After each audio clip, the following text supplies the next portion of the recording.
Speaking of Activision to settle discrimination suit for $54 million. So Damn. So Activision Blizzard has been subject of scrutiny for several years now due to its alleged, quote, boys club corporate culture. And now the Wall Street Journal reports the embattled gaming company will pay roughly $54 million to settle a 2021 gender discrimination and harassment lawsuit. The same lawsuit that seemingly promoted Microsoft's landmark $69 billion acquisition of the Call of Duty and Overwatch publisher that was finally greenlit in October after an 18-month legal battle. In a 69. I know, right? Throw it out there. In a statement to Kotaku, an Activision Blizzard spokesperson shared further context on the settlement. We are gratified that we have reached an agreement with the California Civil Rights Department today, as the CRD has now announced in a press statement. We appreciate the importance of the issue addressed in this agreement, and we are dedicated to fully implementing all the new obligations we have assumed as part of it.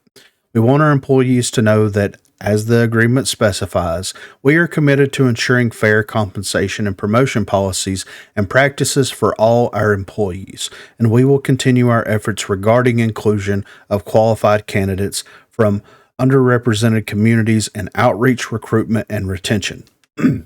We are also gratified that the CRD has agreed to file an amended complaint that entirely withdraws the 2021 claims alleging widespread and systematic workplace harassment at Activision Blizzard.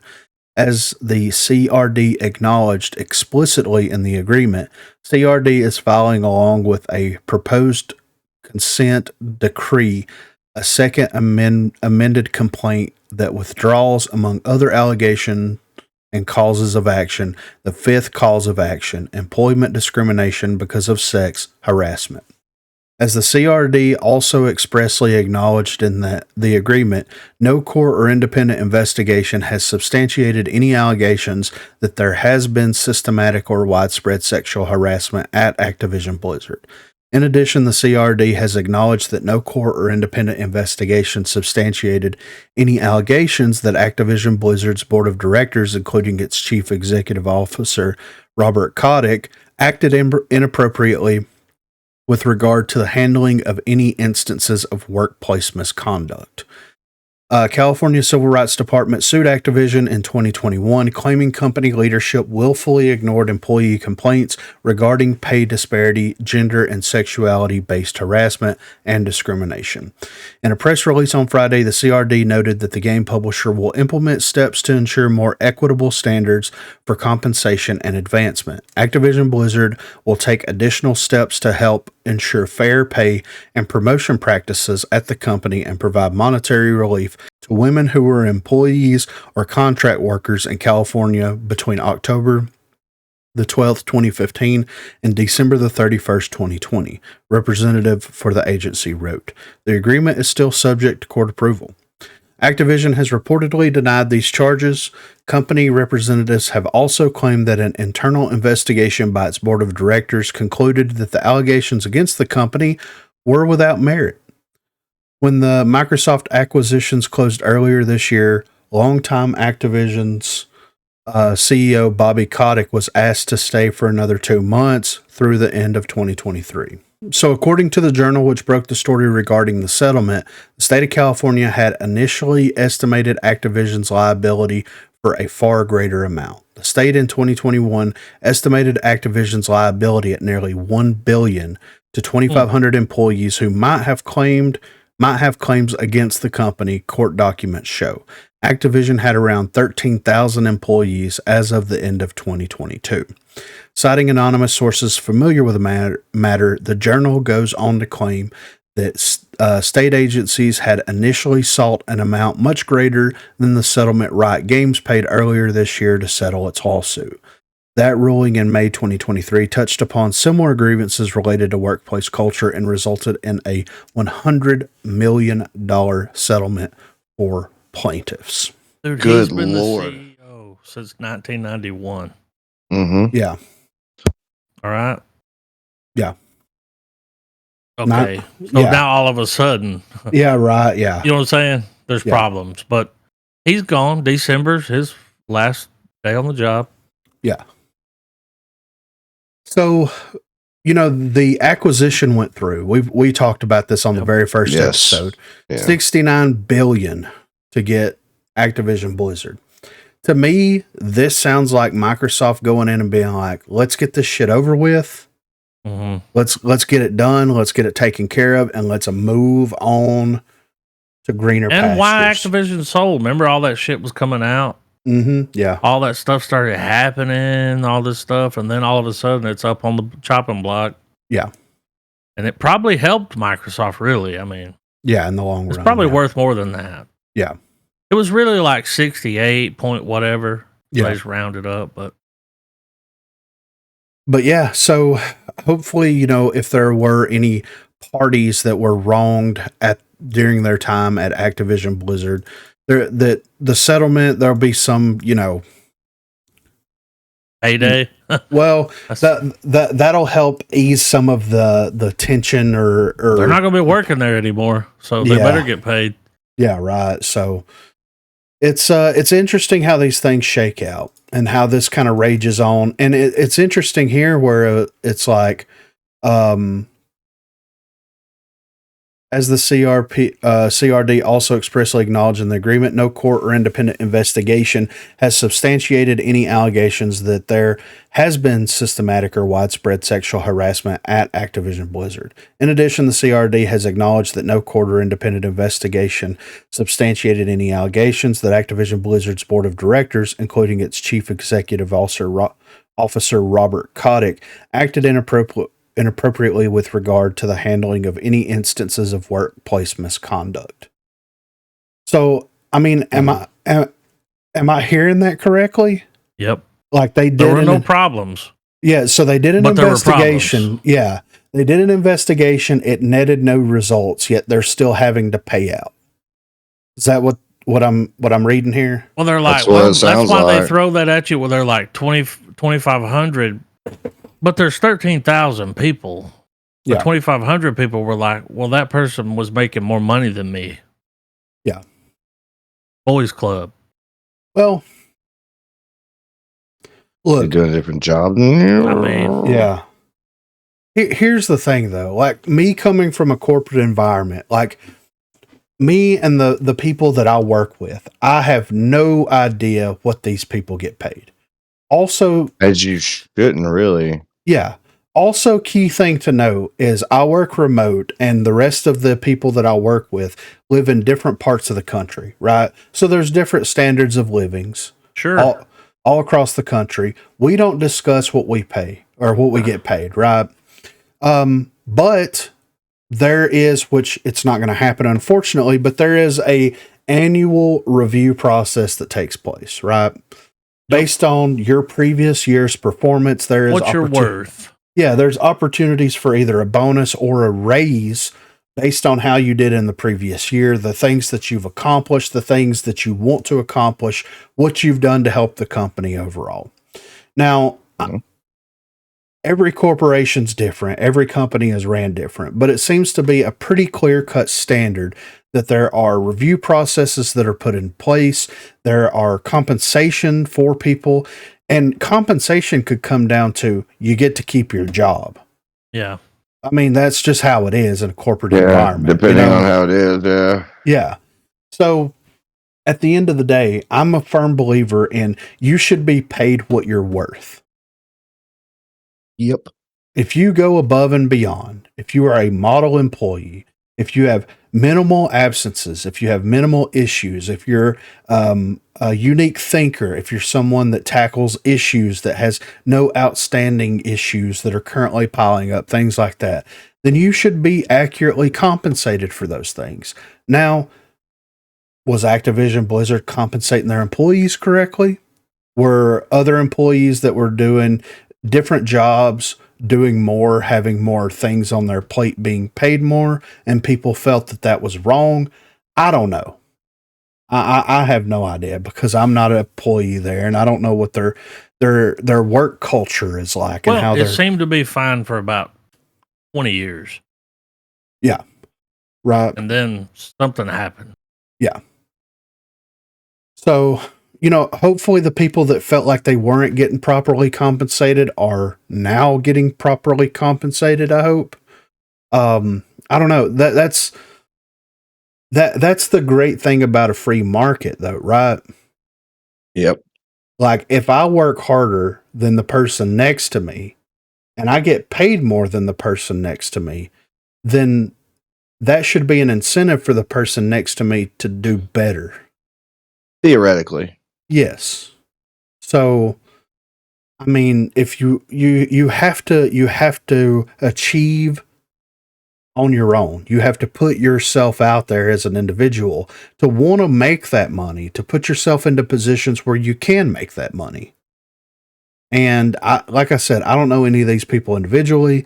I don't know any of that stuff, but here's where it comes down to. If you want to get paid the same amount as me, then go work fast food, go work retail, go work a factory job. Everybody's paid the same based off of what job they're doing. That's how that works. But in a corporate structure, it's a little bit different. And the reason why is because if I work harder and I do more and I accomplish more and I reach goals and I do all that stuff, then I feel like I should be compensated for that. Now, if you eliminate that from the corporate structure, then and you base pay everybody the same across the board, nothing is getting done. People are going to do the absolute bare minimum. Go out of their way, that's for sure. Exactly. Yep. So, and then that's where you have companies that develop different positions, right? There may be a position come out of the blue that was just created, thought up out of thin air, and it's like, oh, this person moved up into a different position that was just created that makes $20,000 more a year. We had to create a position for this person, move this person up, give them a whole new set of responsibilities and all this kind of stuff. Just because everybody on this level has to be paid the same and everybody on this level, like once you start throwing wrenches into that, then you get into this whole idea of I'm going to do the bare minimum. Bare minimum. And there were several lawsuits trying to stop this from happening. Mm-hmm. Microsoft purchasing. Yeah. Oh, yeah. So there was probably discovery. Well, when there's discovery, like stuff gets leaked. Mm-hmm. This is what everybody's paid. And it's like, what? He was making that much? Yeah. Yeah, because he did more. Yeah. Yeah. Well, and it came at a good time because Microsoft's going to come in. They're going to lay a ton of people off. That's just the way. Oh, yeah. That's just they're going to staff it with their own people. Yeah, they got people that they trust and that they know are going to do a certain job in a certain position, and they're going to move them in there. Yeah. So to me, it sounds like, if you want to strong arm me, well, how about I strong arm you? Yeah, they're trying to get a payout too. Yeah. Yep. Since the company's selling out, we want money. Yep. Well, pay them. Yeah. Microsoft will settle it, man. They'll settle it because they already paid billion? 69 billion. $69 billion. So they'll just shell out another fucking 50 million. What's 50 million? Exactly. That's what I'm saying. It's a fucking droplet Chinese in the cheddar. fucking bucket, dude. Yeah. What do you think, Garbo?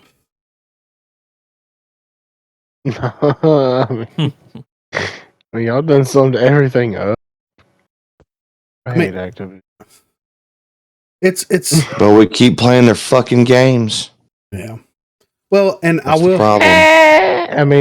But that's because they sell so many main games and they were on everything we play now. Just about. Future looks bright. I've hated Activision for years, but when they acquired Blizzard, I was like, well, now I have to play their fucking games because I love Blizzard. Well, and this is the question that I'm going to throw out to Garbo here.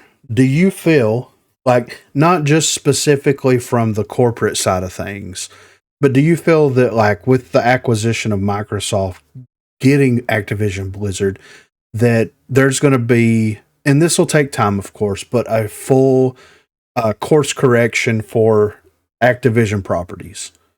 Do you feel like that this acquisition and putting the right people in place is going to make Call of Duty a better game, and it's going to make Overwatch a better game, and going to make StarCraft and World of Warcraft and any of those properties better because they're going to have Microsoft at the helm?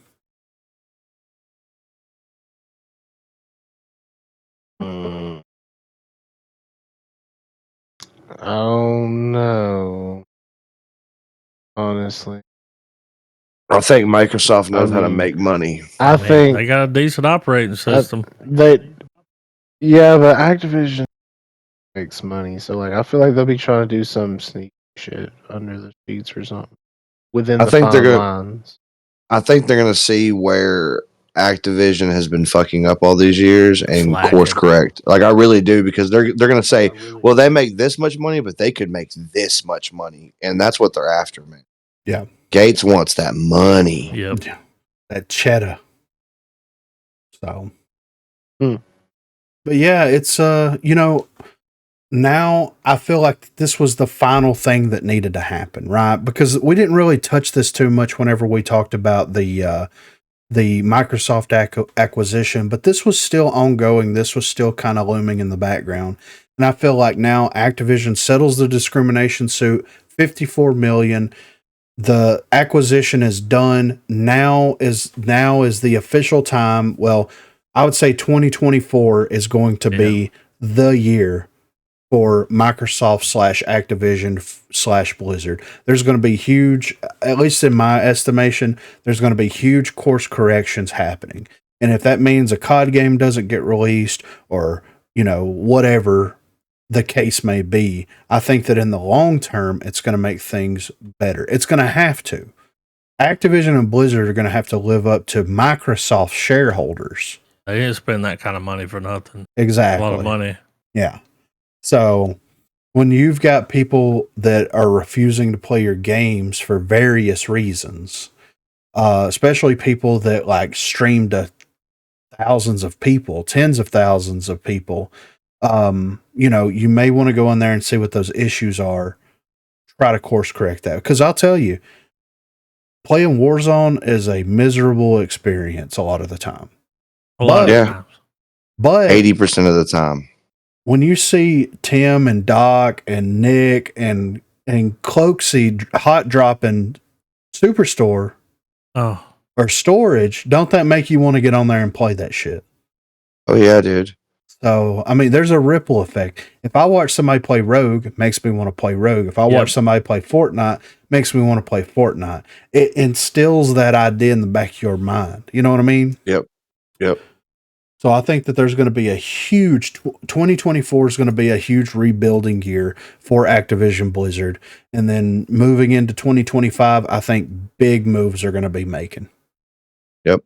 So hopefully it pans out for them. I mean, that $69 billion is not a small sum of money. That is. I want to see World of Warcraft released on console. And dude, they put it on Game Pass. Yeah. Yeah. And they could do it.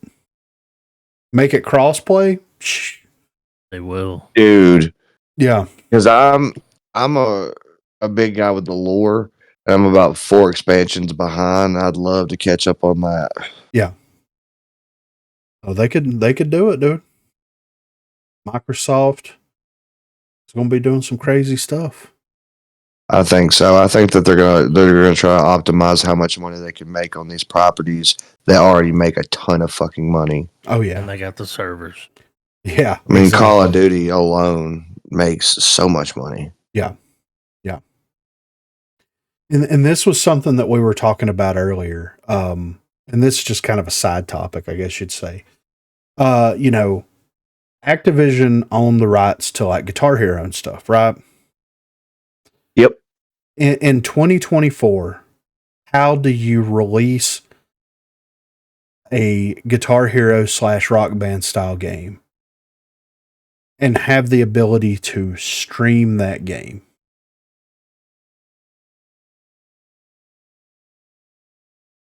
You see what I'm saying? No. How do you? Well, I mean, you can stream it, but like, here's the thing. Sure. It's going to get copywritten You're gonna get strikes crazy. Yeah. So yeah. Yeah, there has to be some kind of agreement. How does Activision fix that? Because there's tons of people purchase YouTube. Yeah. There's tons of people out there that stream the Guitar Hero clones and stuff, but most of them stream it on TikTok. I wonder why. Yeah. You know, you can go on TikTok right now and find 100,000 people that's streaming the Guitar Hero, Clone Hero, whatever it is. But you don't see that on YouTube. You don't see that on Twitch. And if you do, their VODs are not there. So yeah, because you can't. Yeah. So I feel like that's one of the things that, because I think that if they released a game like that today, it would do well. But how do you open that up to a broader audience by having people stream it? Because that's a game that you want to watch people play. Back in the day, it was one guitar and 15 people sitting around watching one person play a song to see if they could do it, to see how well they did. Like it was an investing experience that everybody was a part of. That's easily translatable to streaming. How do you do that without getting copywritten? Your players getting the copyright strikes. They could do it. It's going to take a lot of finagling, but they can do it, you know? So if anyone can, it's Microsoft. Yeah, absolutely. They're going to find a loophole, something, you know? So